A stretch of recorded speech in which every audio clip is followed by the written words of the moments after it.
പാലക്കാട് തൃത്താലയിൽ പുലിയെ പേടിച്ച് ഒരു ഗ്രാമം. തൃത്താല പരുതൂർ പഞ്ചായത്ത് നിവാസികളാണ് പുലിപ്പേടിയിൽ കഴിയുന്നത്. നാട്ടുകാരുടെ പരാതിയെ തുടർന്ന് പുലിയെ പിടികൂടുന്നതിന് വനം വകുപ്പ് പ്രദേശത്ത് പുലിക്കണി സ്ഥാപിച്ചു. പരുതൂർ പഞ്ചായത്തിലെ വിവിധ മേഖലകളിലും പള്ളിപ്പുറം, മംഗലം തുടങ്ങിയ സ്ഥലങ്ങളിലുമാണ് പുലി ഇറങ്ങിയിട്ടുള്ളത്. രാത്രികാലങ്ങളിൽ ഈ മേഖലകളിൽ പുലിയെ കണ്ടവരുണ്ട്. ജനവാസ കേന്ദ്രമായതിനാൽ ഏറെ ഭീതിയോടെയാണ് പ്രദേശത്തുള്ളവർ കഴിയുന്നത്. ഇവിടുത്തെ പുഴയിലും കാടുകളിലുമാണ് പുലിയെ കാണുന്നത്. ഇതേ തുടർന്ന് വനം വകുപ്പ് പുലിയെ പിടികൂടുന്നതിനായി ഈ ഭാഗത്ത് കൂട് സ്ഥാപിച്ചിട്ടുണ്ട്. ഈ പള്ളിയുടെ പരിസരത്തുള്ള ഒരു വീടിൻ്റെ അടുത്തുള്ള ഒരു കുട്ടി കണ്ടു. അന്ന് രാത്രി തന്നെ പള്ളിപ്പറമ്പിൽ 1 മണിക്ക് രാത്രി മതിൽ ചാടുന്നത് കാണാൻ സാധിച്ചു.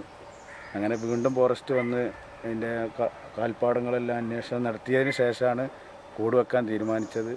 ഇപ്പോൾ ഈ കരിയന്നൂർ, പള്ളിപ്പുറം, പരതൂർ, ഇങ്ങനെ തൃത്താലൻ്റെ ഇടയിൽ പല സ്ഥലങ്ങളിലും പല സമയങ്ങളിലായി പുലിയെ കാണുന്നുണ്ട് പലവരും. ഈ മേഖലകളിൽ പുലിയിറങ്ങുന്നത് പതിവായിട്ടുണ്ടെന്ന് നാട്ടുകാർ പറയുന്നു. 8 മാസം മുൻപ് ഈ ഭാഗത്തിറങ്ങിയ പുലിയെ നാട്ടുകാരും വനം വകുപ്പും ചേർന്ന് പിടികൂടിയിരുന്നു. ഗതാഗത സൗകര്യം കുറവുള്ള മേഖലയായതിനാൽ കാൽനട യാത്രക്കാർ ഏറെയുള്ള പ്രദേശമാണിത്. അതുകൊണ്ട് തന്നെ രാത്രികാലങ്ങളിൽ അടിയന്തര ആവശ്യങ്ങൾക്ക് പോലും പുറത്തിറങ്ങാൻ കഴിയാത്ത സാഹചര്യമാണുള്ളത്. റിപ്പോർട്ടർ, പാലക്കാട്.